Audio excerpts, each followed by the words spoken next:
पे कोई भी काम सही ढंग से नहीं होता है। सारा में कहीं ना कोई भी काम कराने ग्रामीण आते हैं तो पैसे की बात आती है।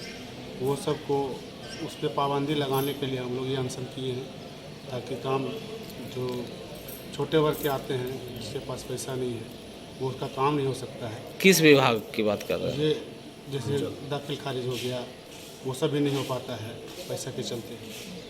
तो विकास का काम भी बहुत सारा ऐसा है जो बिना पैसे के लेन देन के नहीं होता है, उसके लिए बैठे हुए हैं। अगर वो काम नहीं होगा, जब तक वो काम पूरा नहीं होगा तब तक हम लोग अनशन पर बैठे हैं।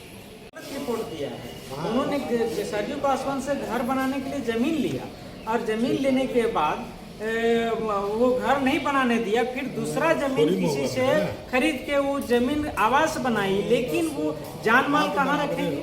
उसके लिए न्याय की गुहार लगाए हैं कि एक बार 144 लगा दिया, 144 टूट गया। उसके बाद गलत रिपोर्ट देने के कारण फिर वो जमीन पर चढ़ाई कर रहा है विपक्षी लोग, और उसके बाद जो है सो गुलबी देवी को कोई सहारा नहीं, जबकि गांव समाज के लोग भी पंचायती किया, उसमें भी नहीं मान रहा है लोग। इसके लिए प्रशासन है गंभीरता ले, और जो पैसा दे देगा उसके बाद उसका काम हो लाठी डंडा दिखा करके प्रशासन उसको भगा कर उसको कब्जा करा देगा। लेकिन जो गरीब है वो थाना अंचल और अनुमंडल का चक्कर लगाते रहता है, काम नहीं हो रहा है। तो इसके लिए हमने ये नहीं कह रहे हैं, हमने एक प्लेटफार्म बनाया समाज सेवा का, और प्रशासन से भी आग्रह करते हैं कि हम सरकार बदलते हैं लेकिन समाज सेवी और प्रशासन नहीं बदलते हैं, उसका काम हमेशा करना ही करना होता है।